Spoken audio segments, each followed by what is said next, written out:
a Wake Assembly production. My name is Efefe Ngakban. Today's guest on Film Talk is a screenwriter and director from Mauritius, an Indian Ocean island with beautiful beaches and lagoons and coral reefs.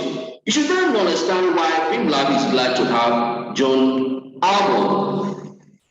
Rabaud. Thank you. The director of Mauritius' best Magic Blues Pictures and director of upcoming feature film The Blue Penny.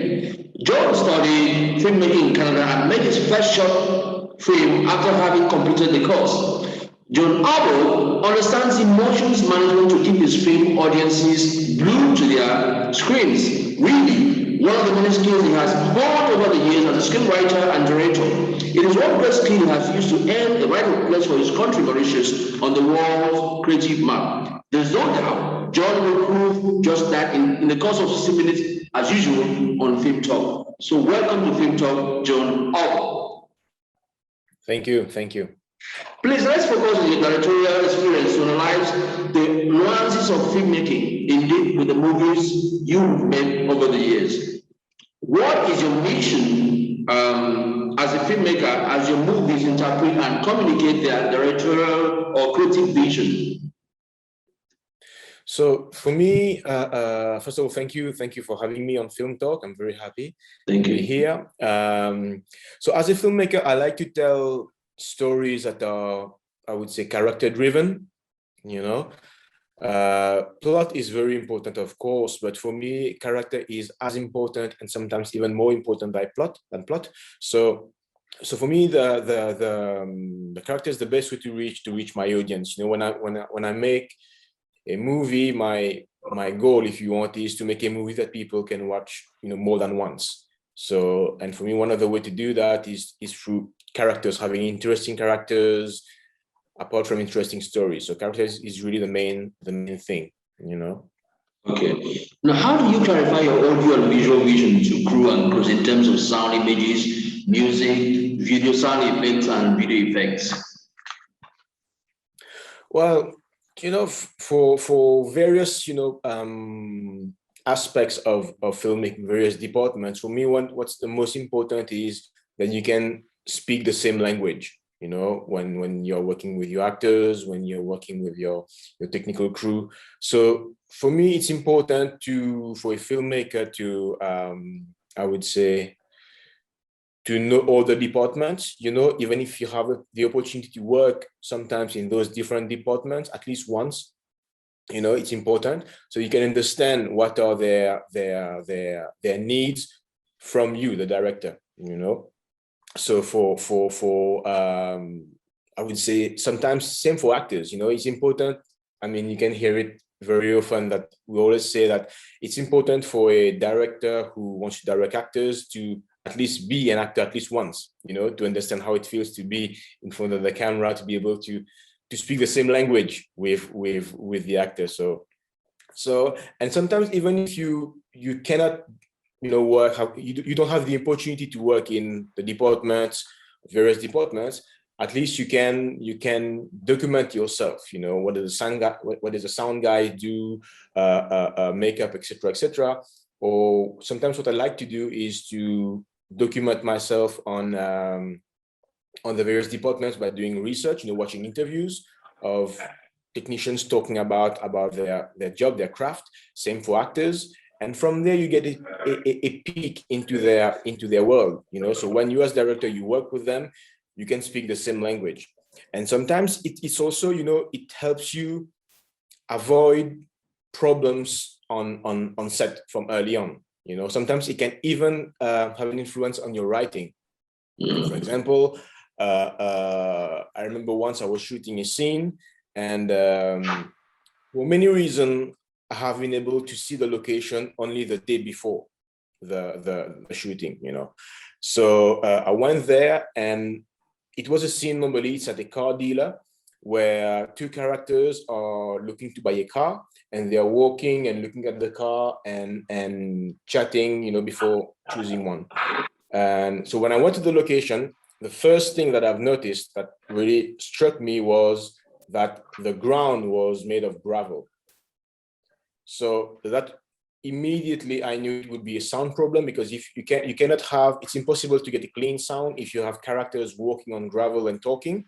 So what I did then is I planned the scene, I reshaped the scene. So I have the characters walking, not talking. And then one sees the car, he gets in the car he likes, and then the other characters follows him and they talk, without walking and looking at the car, So this was made possible only because I took the time to document myself a little bit on the sound department. And the thing was that on the day of the shoot, the minute I arrived on set, the sound guys came to me immediately. John, we have a problem. I said, so what's the problem? The gravels. Yeah. I thought about it. So here's the plan. And they were very happy. So for filmmakers, if you can take this time with every department, I'm not saying that you will know their job better than them. That's never going to happen. But at least you get a little bit of the inside of the department, and it helps you speak the same language. Same thing for the actors. For the actors, I like to do rehearsals, but it's not rehearsals as such. It's more like a lab, because I will not explain to actors how to act, because they are actors. They know their job better than me. What we do is we break down the script, and we try things. We share ideas. We try new things. We try to work the scene in a different way that's written in the script. All this happened during the rehearsal, So when we arrive on set, we are almost, there's no surprise. We rarely have the time to try a lot of things on set, so we have to be prepared. So at least that's my approach, So from there they can give you ideas, and you can make this thing better. And you try to do that, for every department. And also, it sometimes help you make mistakes that you didn't know what mistakes were mistakes when you're making them, until it's too late. For example, when you're shooting, time is key, time is gold, time is everything. You're always late, you never have enough time. I think every filmmaker can relate to that. So when you give time to understand and know a bit of every department, you realize that sometimes technical rehearsal on set is very important. And this is something that very often directors like to skip. Oh, it's okay, let's shoot, and after the first take, people will understand what we're doing, and then it will be okay. But the scene takes longer, because your whole crew will take maybe 3 or 4 takes to understand what's going on, and then you'll have something that will be usable. Unless, if you take 5 minutes to do your rehearsal, to do your technical rehearsal, a scene that would need 45 minutes to shoot would take 25 minutes to shoot.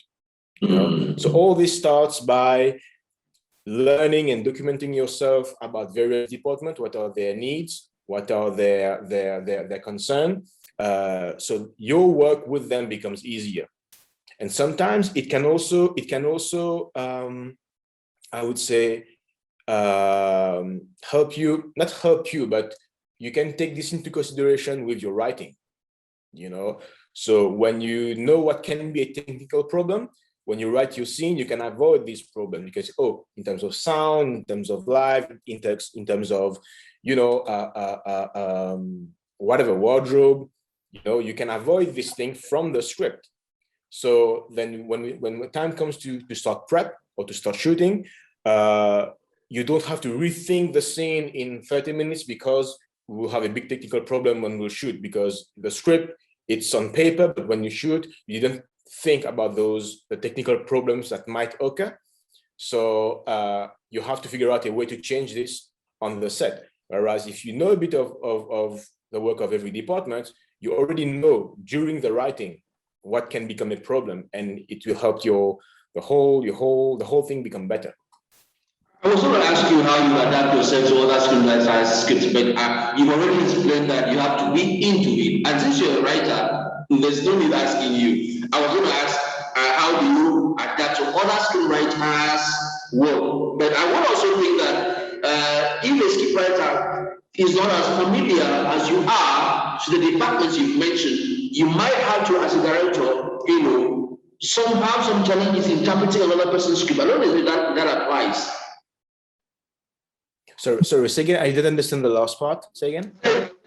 Then since you've said you have to have some bit of experience in other departments, so my next question would be, how do you now adapt yourself to another scriptwriter's script? If I bring a script to you, how do you adapt to my own style of writing as a director? Because I know you're a writer. Oh, okay. So the first thing would be just to sit down with the writer and discuss.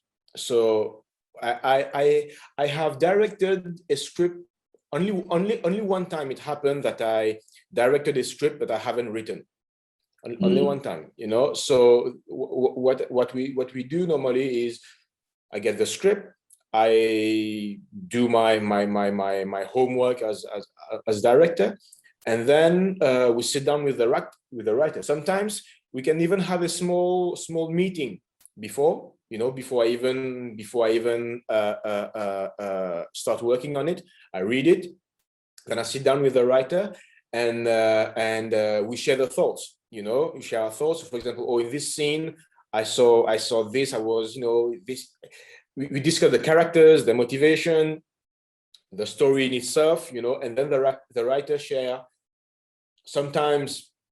What was his intention? Maybe sometimes I read it, but I misinterpreted it. Sometimes I got it wrong. So I talk with the writer, and maybe he explained to me. And then sometimes he also explained what was his intention behind the scene. Maybe I see a scene, it's a nice scene, it works well, but I don't understand why it's important in the movie. So he can explain to me, I wrote this in because of this and that, etc. Sometimes, not always, the writer can even share with you how he came up with the scene or with this story. So it gives you an insight on the heart of the story, of the scene. So that's what I do. You sit down with the writer, we talk, we exchange, and then the second talk would be when it comes to the production, because the creative aspect in one thing, but that's the thing which is very true with filmmaking. The budget is everything. It can be nice on paper, but we have to be able to do it. The producer has to approve it, because we don't have the money to do this thing. You think of something else. I think 90% of directors would relate to that. So then this, I also talk with the writer. I said, look, this scene was like that, but we can't do it because we don't have the money to do it. The producer tells me, look, find a way to make it differently, because we don't have the money for that. And then maybe I come up with a suggestion with the writer, or maybe I ask him for suggestions, because the writer's job stops the minute he gives the scripts. The minute he hands the script to a director, his job is finished. The director takes over. Sometimes it depends on the relationship they have and how early they are in the filmmaking process. If the pre-production hasn't started yet, then directors sometimes they talk with the writers, and sometimes not. Sometimes the director can rewrite things he needs. He finds necessary. When it comes to his vision and to his to the budget. The constraint of production. The second thing I would say, why it's important for me to have this moment where the writer, his job finished when he gives the script to the director, is because you need to be able to make that step when you write your own script. The worst thing to do is when you're directing your own script to keep the writer's hat, because there's great chances that your movie will never finish, because while shooting you will keep writing. So once you understand that the writer's job is finished, the minute the director takes the script, the writer's job is finished, and you keep that to yourself when you make your own movie with your own script, then the whole process becomes more natural. Okay, that's good. I'm good. I will play back your director's show.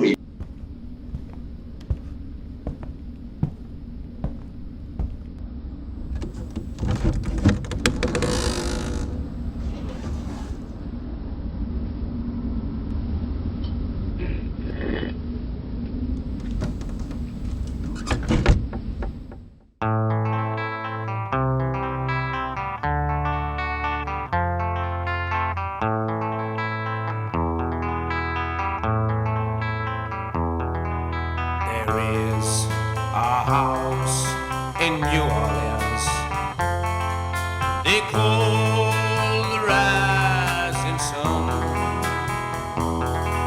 and it's been the ruin of many a poor boy. And God, I know I'm one. It's not journalism. It's not the news. It's real life. And I keep on telling you that I got this shit under control. My mother was a tailor. She sewed my new blue jeans.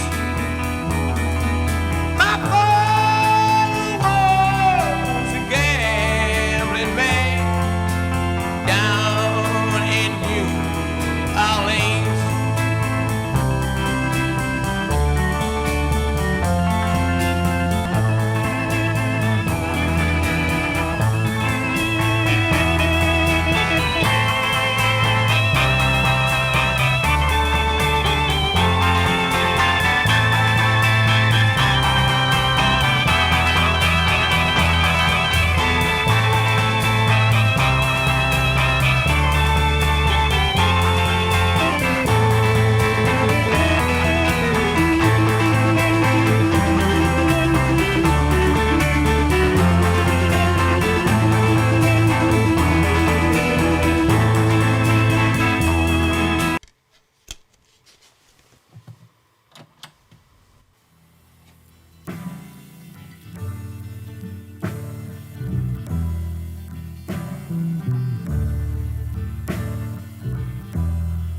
Nights in white satin,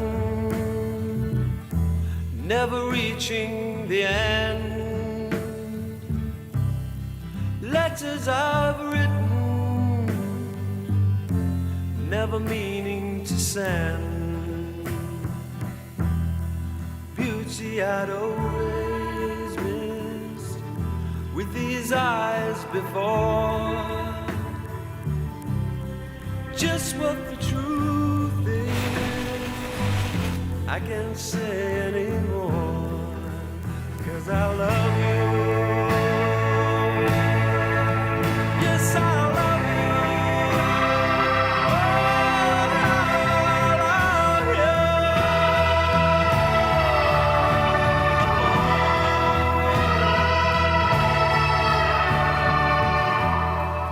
Gazing at people, some hand in hand, just what I'm going through, they can understand. I don't want to come back. Some try to tell me thoughts they cannot defend.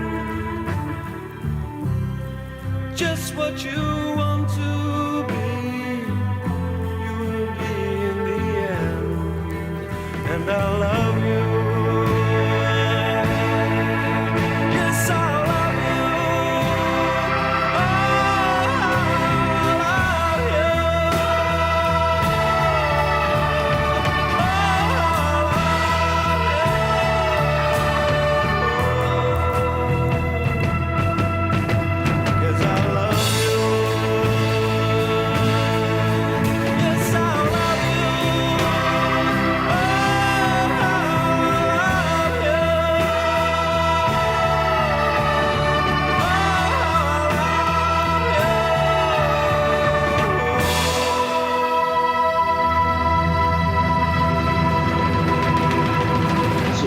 question is, please, how do these combined cinematic elements your director's show prompt and interpret your motivation for stories inside and outside Mauritius?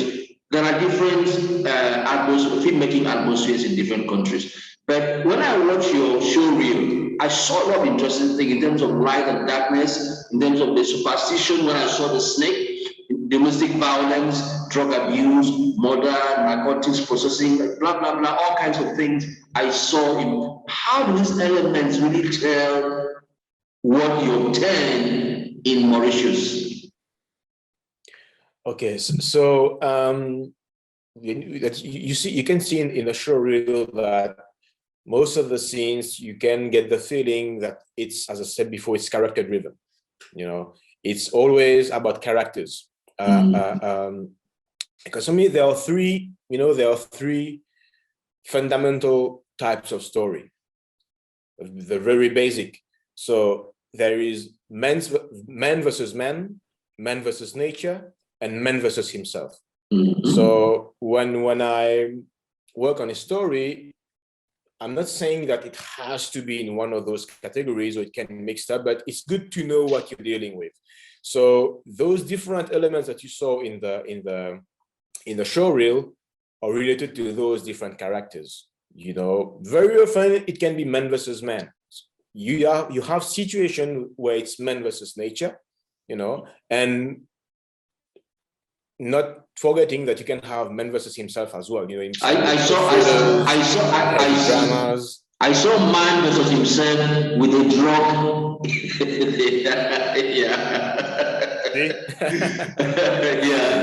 Yeah. So this is how it's you can see those different genre and style and all the different elements in my work. Yeah. So these elements in terms of types of conflict, man versus man, with what I saw, are not so peculiar to Mauritius. They can apply anywhere. Absolutely, because when you have story about people, it's story about people. It's people are the same everywhere. The cultures are different, mindset can be different, but people are people. So that's why you can relate to the images you see, because it is character driven.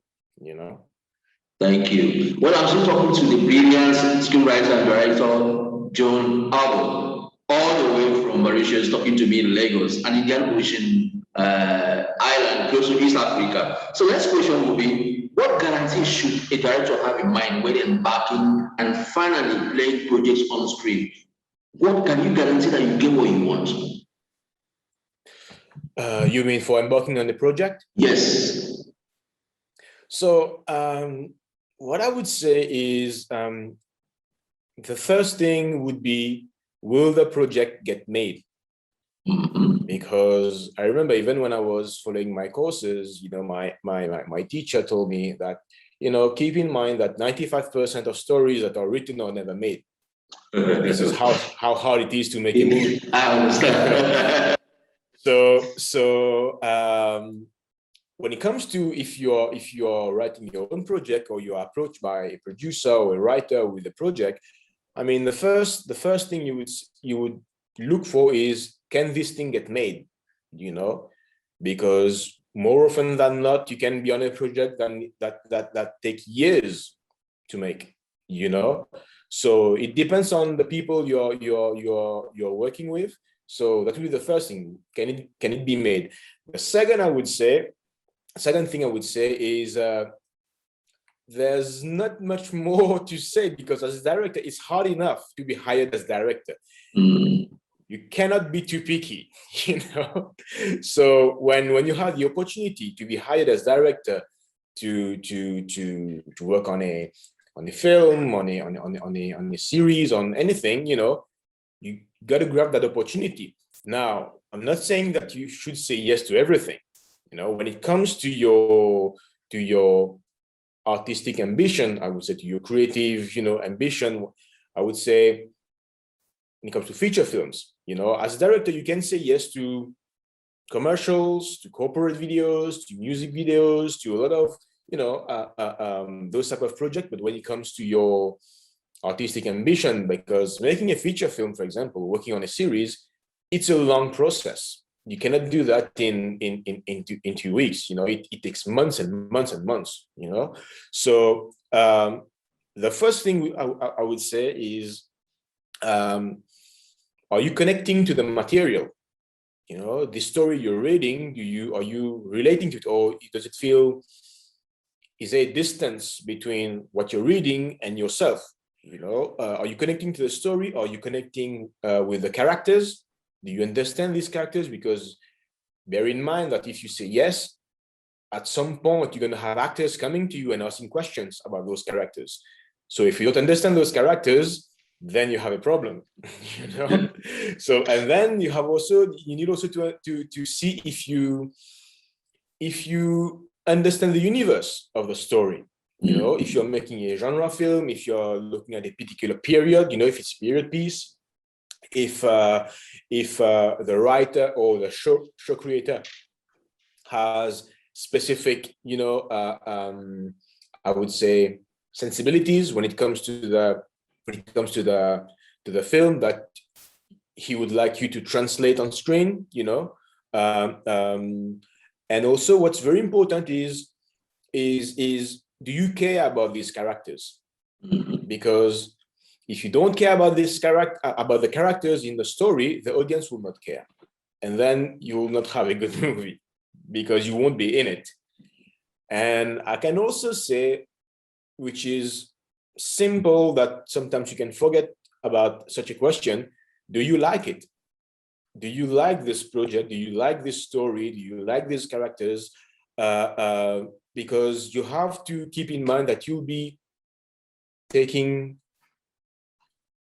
I won't say years, because a really big project takes years, but on a medium-sized project or a small project, you will take almost a year of your life, easily.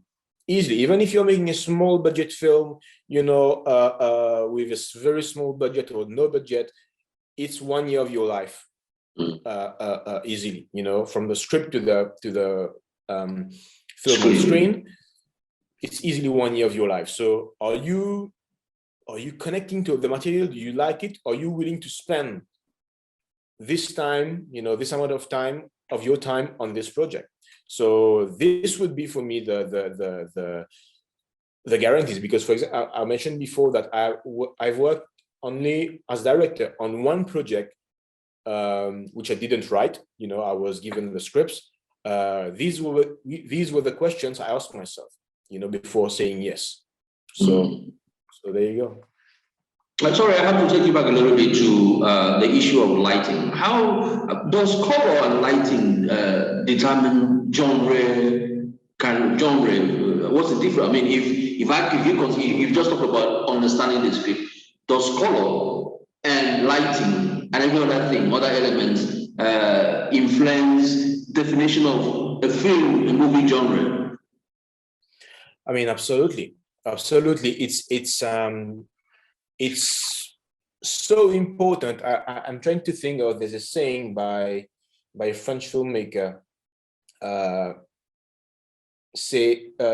named Jean Cocteau. He used to say, for cinema, when it comes to light for cinema is what ink is to literature.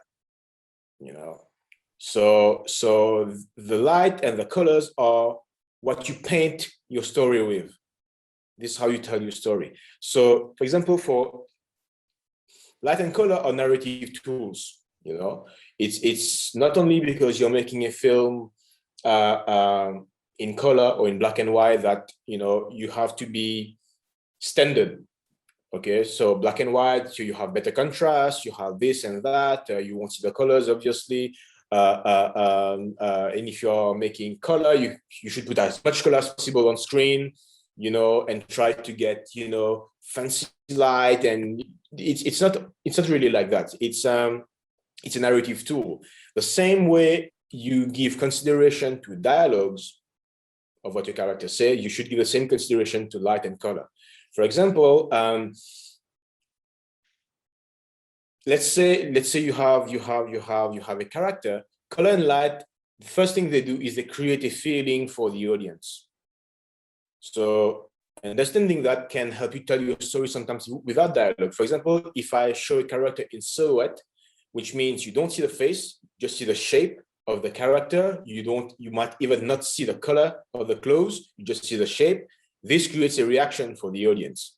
It can be because the audience can't see who that person is. They can see someone, but they cannot see the face, they cannot see the expression. So maybe we can think that the audience can be on their guard because there's something mysterious. Maybe they can be even scared, So just by playing with the light, you create a reaction for the audience. So it's a powerful narrative tool. Same thing for color. Color, for example, on the project that I work, we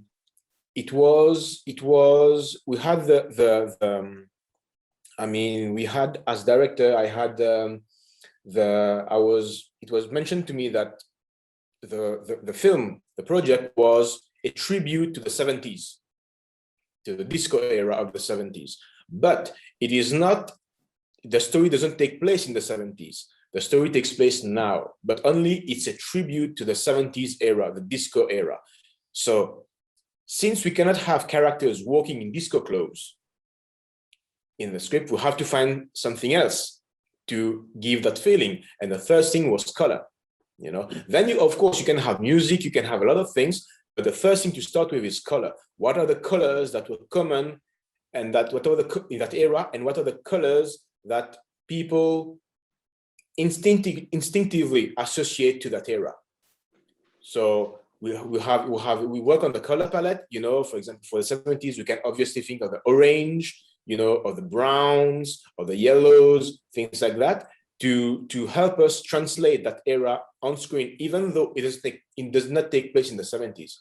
So this is how, for me, I use color and light in the narration. Very interesting, very, very interesting. I've just learned a lot there. You made some short, you made some short films that I saw. How did these short films launch you into features or series and serials?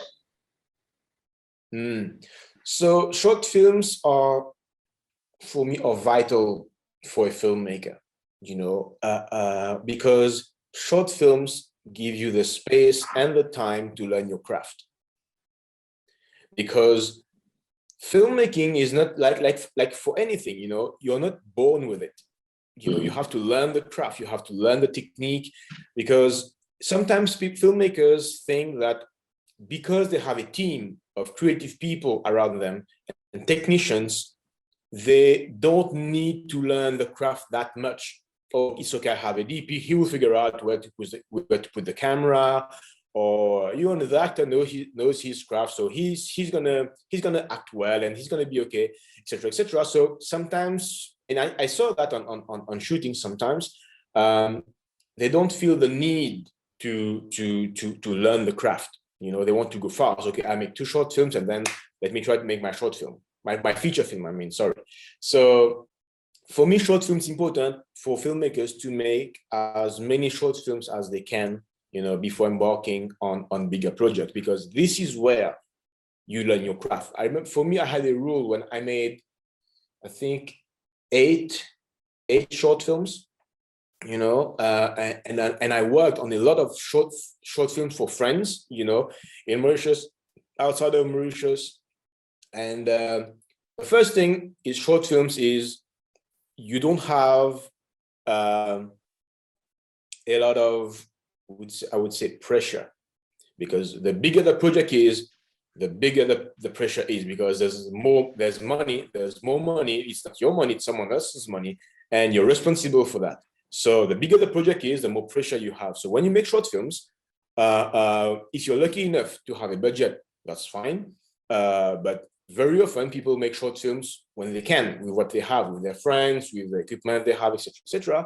So you can make mistakes on short films. It's okay. You can make mistakes. Oh, you just spend 2 days working on it, and you work on it for 2 weeks. You edited it, and it doesn't work out. You try things, it doesn't work out. That's okay. It's not, because if you mess up on serials and feature films, that's something else. That's something else. So short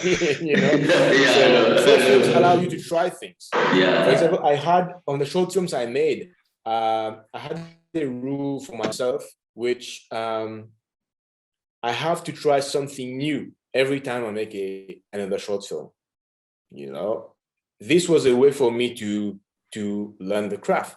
And all those things you tried on your short films, because filmmaking is filmmaking. Short films or feature or series is the same thing. You have a camera, you have actors, you have light, you have sound guy, you have makeup, wardrobe. Only the scale is bigger, but you will face the same difficulties, you know, on a different level, of course, on different scale, but you will face difficulties, you know. Oh, I place the camera here, but I thought it would be good, but it doesn't look, you know, okay, or it doesn't look good, you know. I thought it would be good, but it doesn't look good. I don't know why. For example, or I thought about shooting the actor from this angle. It looks nice, but the performance doesn't seem that good on screen as when I watch the actor perform it. Something with the angle, something with, you know, with the height. Maybe I need to see the eyes a little bit more. You know, maybe the lens is not good. Maybe the lens is too wide. Maybe it's too long. You know, all this you can try on short films. So make as much things as possible, you know, on short films. And this is how it allowed me to move to series and to feature films. Yeah, talking about series. Because make no mistake that you will make mistakes on feature films and series as well. Yeah. You have 30-year career, you will make mistakes on your first short films, on your first, you know, big directing jobs, but you will make less mistakes and you'll make less, I would say, serious mistakes. You know, if you can make those mistakes in your short films, then the mistakes you'll make on feature film series won't be that problematic. Yeah. Talking about series, a lot of people confuse the two aspects of series. Or what's the clear difference between series and serial? Well, it's understandable that people confuse it because the line is blurred nowadays. You know, the line is blurred. It's for me, I used to think that, but first of all, series and serial, it comes from books. You know, it comes from novels, series of novels, serials. The definition starts from there. Then it was translated to television, you know, for the format and the duration and the type of show.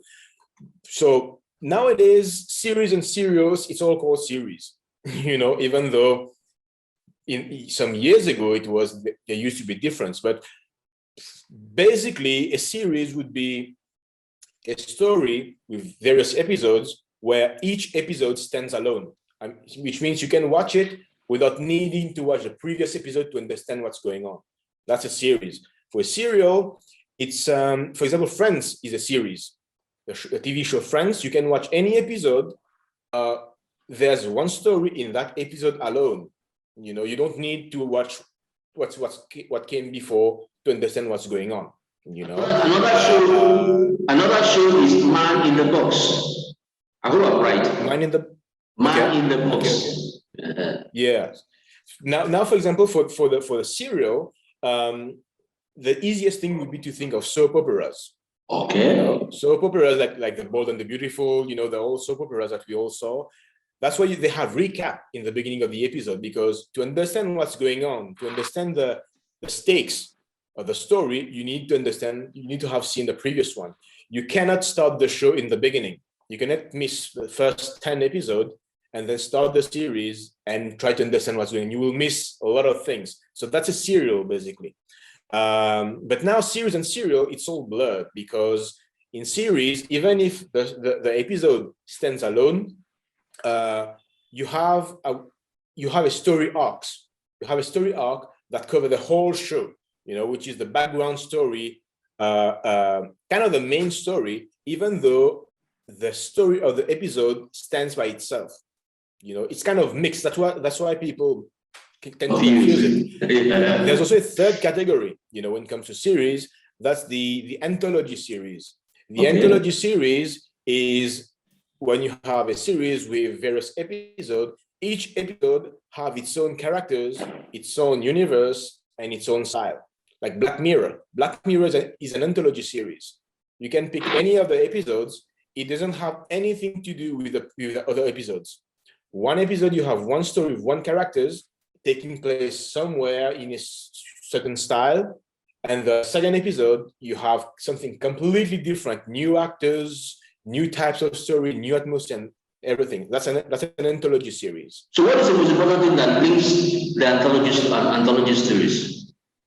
Is it what is the most important element in the anthology series? Is it the theme? Is it the location? Or what? Normally it's the theme. Normally it's the theme because the series needs to have a theme because the audience needs to know what is it they're watching. Is it watching a sci-fi series? Is it watching crime series? Is he watching, a comedy series? What is the universe, So for Black Mirror, for example, it's technology and sometimes futuristic world.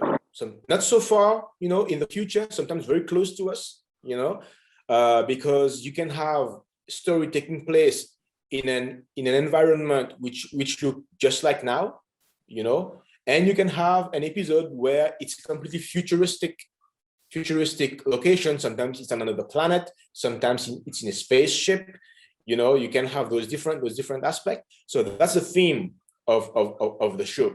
You have a common theme which is in the whole show, but each episode has its own characters, its own universe. It's not at all related apart from the main theme. That would be an anthology series. Thank you so much. Thank you. That's very interesting. Currently, you're working on a TV series or serial, I don't know, to categorize it, behind the scene of football business. How would you compare that to, series or serials about romance, adventure, police procedural, that sort of thing? What's the big difference? Because I've never heard anybody done anything on football. Not to talk of doing a series or serial on football. So for me, what I liked about this project, because I was approached to be a director, one of the directors on this project. I didn't write the scripts. So it was very interesting for me to direct something I haven't written. What I liked about it that it was that it was character driven. So that's I can relate to it immediately. So, and then I like the universe. I like football. I'm a football fan, and everything that is linked to behind the scenes is interesting because you will focus on the characters. That's what behind the scene is. How the people do what they do. How can they manage to do it in a way that from the outside you don't see what's happening. That's the behind the scenes. That's the making of. Same thing when you watch the behind the scenes of a movie. You see people working. So, and when there's people, there's drama. People, there's conflict. There's a lot of things happening. So that was the first thing that I found interesting on such a project. Then the difference between the other genre, like police series, crime series, and adventure and romance, etc., is that in behind the scenes series, in the series with the behind the scenes, it shows the behind the scenes of something, in this instance football, you have all of this combined. Okay. So there's basically no rule. You have your crime and police, you will have your adventure, you have your romance, you have everything combined. Yeah. So you're not, I would say, stuck in one category. You have all this. It can be tricky because if you don't prep well, if you don't do your homework as filmmaker, it can become very messy. So the audience don't know what they're watching. Am I watching a comedy? Am I watching, a crime story? So it's very tricky because it's all combined. But I would say when working on something like that, again, the key important is the characters. But I would say for such a project, the most important thing, more than ever, it's important to know the characters more than you would normally know on a normal project, because the rules are not the same. For example, if you watch a police TV series, there's the police, there's the criminals, who is who, sometimes you can have a twist and you can have somebody becomes the other one. But in those type of show, the one I worked on, it's like that. So the good guy can become the bad guy, and the bad guy can become the good guy. So as a director, you need to know those characters very well from the beginning, so that the audience understand when the change happened. Oh, I got it, because as a filmmaker, you built it from early on because you know this character so well. When you work with the actor and you work on the scene, you know how to treat the information, you know how to direct the actor in his performance. And from there, you can tell the story, even if you have all those different genre happening at the same time, because in the series, it takes place in South Africa, then they go to another town, then they come to Mauritius, and they go back, and they leave Johannesburg to go to Durban. There's a lot of things going on, so it's easily, it can very easily become messy. So on such things, it's important to stick with the characters, to understand them well, to talk with the writer, because I talked a lot with the creator of the show to understand, each character and how he created it. I created them, and so I can, start doing my work as director. So that's basically it. It's a very interesting universe in the sense that we hardly know the private lives of these big guys who make money from soccer. But then, how do you sync with other directors if you're directing certain maybe sequence, or let me say episodes, and another director is directing another episode? Do you pick? How do you sync? That's my question. Say, or in a season. So we sit down, directors, we sit down, and basically the creator of the show will give us his guidelines. For example, as I was mentioning, the 70s era tribute was on that project. So because we would have, disco music, funk music, things like that, and it was a homage to this era when it comes to the culture, the cinema, the music, everything. So we have this as first guideline, So when we will be working on our episodes, because sometimes there were characters in the show, because there were a lot of characters. There were characters that happened only in our episode. For example, I had characters who appeared only in my episodes. So, so when it comes to the wardrobe, for example, I'm the only one to choose, because they would appear only in my episode. So, but I have to be in sync with the sensibilities of the creator of the show, because sometimes he also gives us films in terms of style, how to film the scenes. He gave us references, or he likes this type of shots, etc., etc., etc.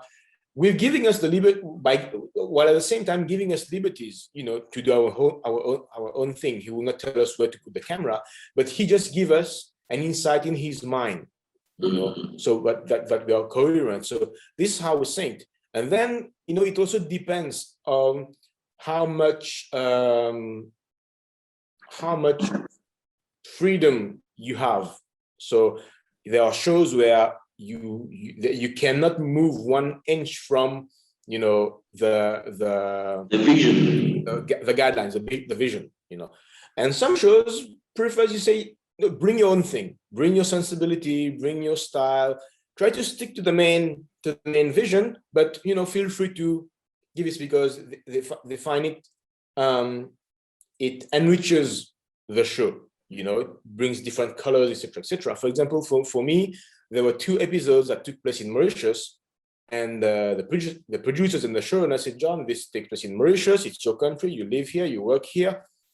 It's almost carte blanche.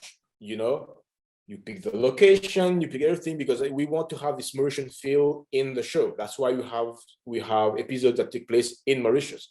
So it's all about discussions early on in the process, so that we all know what we're doing. We're all heading in the same direction. Yeah, before we go, I have to tell you, if this Zoom session is fast, we have to do another one. You understand? Okay. So I'm still talking to Jon Rabaud, screenwriter and director, all the way from Mauritius. talking to us in Nigeria and the world. Thank you so much for coming on the show. But what would you want? Would you want to give us a peep into your feature movie, The Blue Penny? The title is quite interesting. Currently in post production. Yeah, so the Blue Penny is a feature film that we shot last year and this year. So we shot 2 weeks, the last 2 weeks of December and the first 2 weeks of January. So it takes place in Mauritius. It's a Mauritian film. It's a thriller, okay? And the story is built around the famous Mauritian stamp called the Blue Penny, which is one of the most rare and expensive stamps in Mauritius. Not in Mauritius, one of the most rare and expensive stamp in the world. It worth millions of dollars. It's a Mauritian stamp. So the film is built around this stamp. So it's not a movie about the stamp. It's built around it. The stamp is a character in the movie. So basically, the synopsis of the movie would be: it takes place in a house in one night. In one wedding ceremony, in one big house. So you have a wealthy family, and the dad offers a Blue Penny stamp to his daughter who's getting married, and he has 3 kids, the eldest son and 2 daughters. The eldest daughter is getting married, and the son shows up at the party with his new girlfriend, who happens to be the former mistress of the father. So that's the starting point of the story. So, characters. Interesting. How does the landscape of Mauritius, such a beautiful island, just like Zanzibar close by, infect your interpretation of cinema as a visual medium? Well, it's the location. In Mauritius, there are a lot of different landscapes. That it's an island, it's small, but there's a lot of various types of landscapes.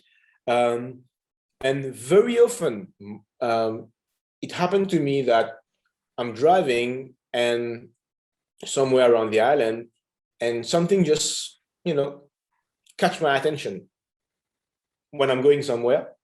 And I can see in that location, so maybe it's the atmosphere, maybe it's the landscape itself, maybe it's a building, maybe it can be anything. It catches my attention, and I can imagine characters there. Maybe if I'm on a road somewhere, and on this location with the atmosphere, I can see 2 characters walking, 2 persons walking on that road. And basically, if I can see characters, I can see a story. And if I can see a story, I can see a film. So this is how I can imagine the lens. This is how the landscape in filmmaking. Okay. For example, you were mentioning that Zanzibar is very similar to Mauritius. That is very true. Very very true. The only thing is that Zanzibar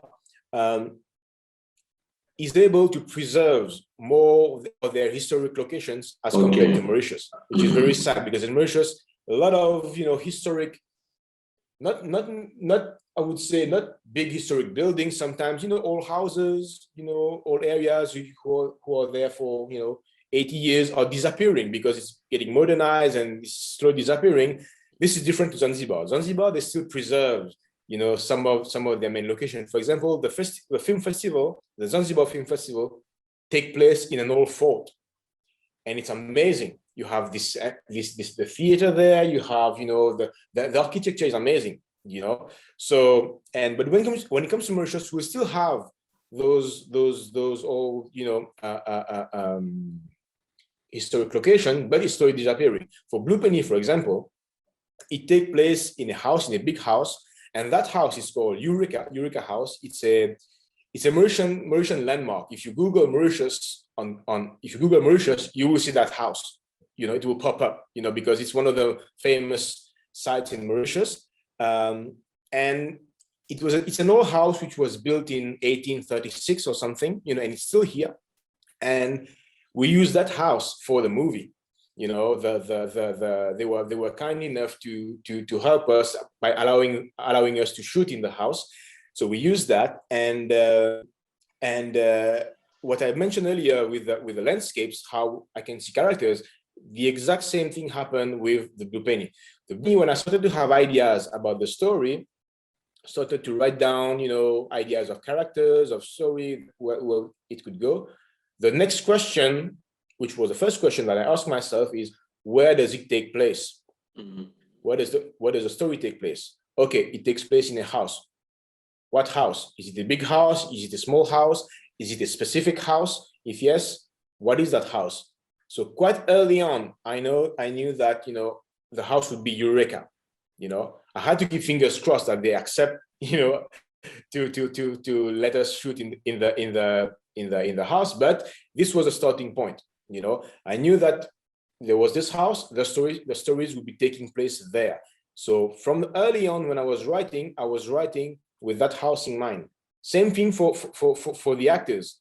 I mean, it's not, you know, I don't advise it.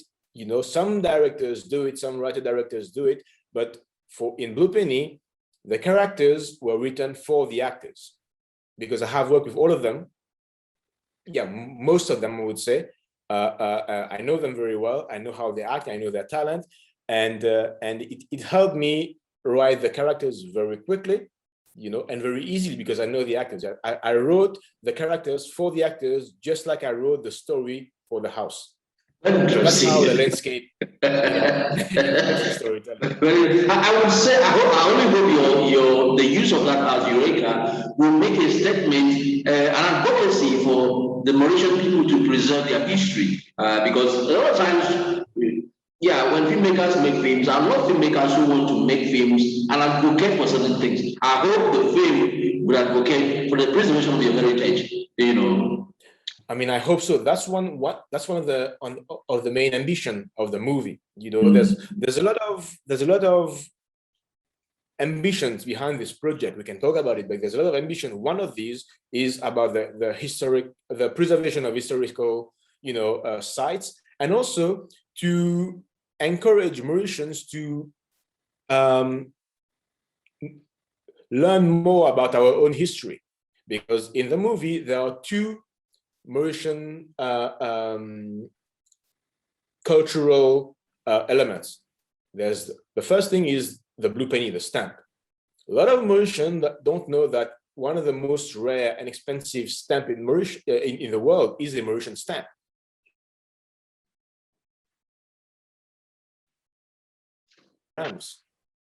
You know, it's one of the most expensive stamp, and a lot of Mauritians don't know that, and it's a work of art. So it's an amazing place, an amazing location, and as you say, and learn more about our own history. If you have a budget, let me ask you, would you consider Mauritius? I mean, as a Mauritian, would you consider Mauritius as a global or a global filmmaking destination? And if you had a budget, what sort of movie would you want to shoot apart from Blue Penny that you've done so far?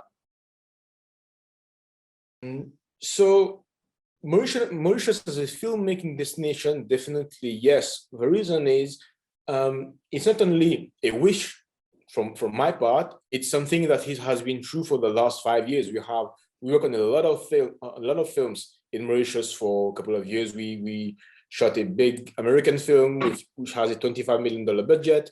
We worked on last year. We worked on 2 Netflix original movies. We worked on a TV movie for French channel TF1.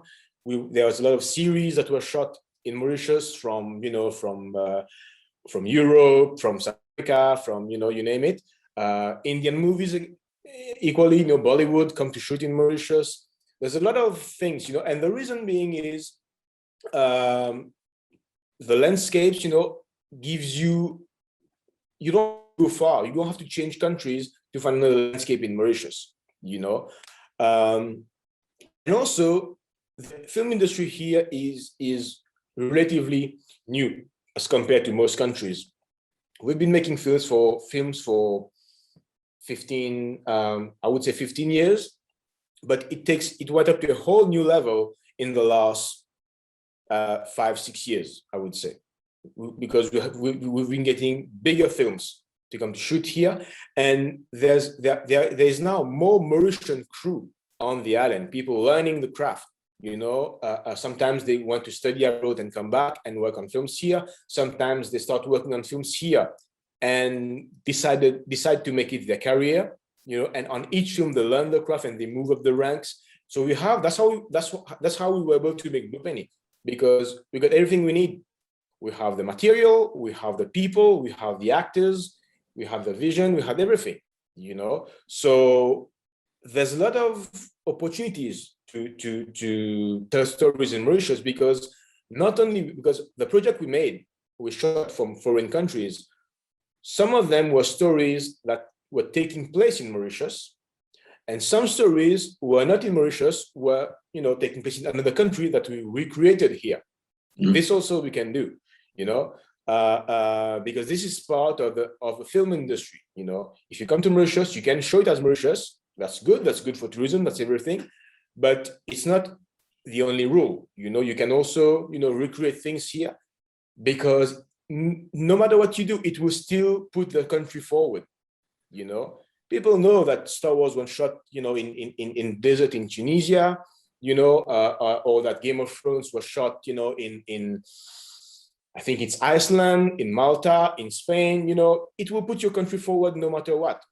So, and this is what we do. We shot films here where we recreated a market from Madagascar. The series on which I work as director takes place for most of the time in South Africa, but we shot the entire thing in Mauritius. Apart from 2 episodes which take place in Mauritius, the whole thing takes place in South Africa, but we recreated it here. Sometimes you have films that take place here who are sci-fi or fantasy stories. It's just an island, it's not mentioned, that's still okay. So there's the opportunities to tell your story as you want it is, very high in Mauritius. There's a lot of things we can do. Plus, it's a young industry, so people are very willing to work on films. It's not like they've been doing it for 30 years and yeah, we've seen it, we've done it. No, it's very new, so people are very excited to work on it. For Blue Penny, we saw that completely. People were excited to work on it, even though they have a lot of experience working on on big films for the last couple of years.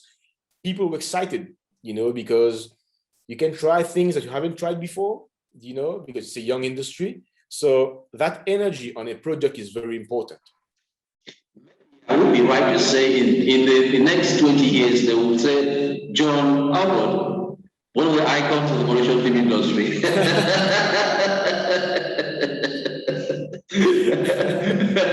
So the next question will be, how do you imagine a cultural cinema collaboration between Nigeria's Nollywood and the Mauritian film industry? I mean, for me, it's Mauritius is very cultural. It's multicultural has been since the beginning. And Nigeria's Hollywood, but Nollywood. Sorry, I would say West African culture is as old as humanity. Mm-hmm. So there's a lot of stories to tell. If you combine everything we can do in Mauritius and the West African culture, the Nigeria's Nollywood, there's a lot of stories to tell. There's a lot of opportunities, to tell stories. So for me, it would be great to have a collaboration between Nigeria and Mauritius, because we've been having collaborations with a lot of countries and we're still waiting for Nigeria. So come on, Efifong. We'll do that. It's been so nice talking to Jon Rabaud, a screenwriter director, and I would like to call him the father of Mauritian film industry, if you don't mind. No, don't do that. No, don't do that. My beard is not white yet. No, don't do that. Well, yeah, we've got to the end of the talk. It is so nice talking to you, John. However, this is Film Talk. It's been on for some time now. You can see us on filmlab.ng/Film Talk. You can also see us on our blog, forum, and a whole lot on Facebook, Twitter, and Instagram. Please, I'm so glad. You don't know how much I've learned in this space of time talking to you. I'm so happy. Thank you so much for having me. Thank you so much for having me. Thank you so much for coming on. Do have a nice time. Thank you. Thank you. Have a nice day. Bye bye. All right. Bye bye.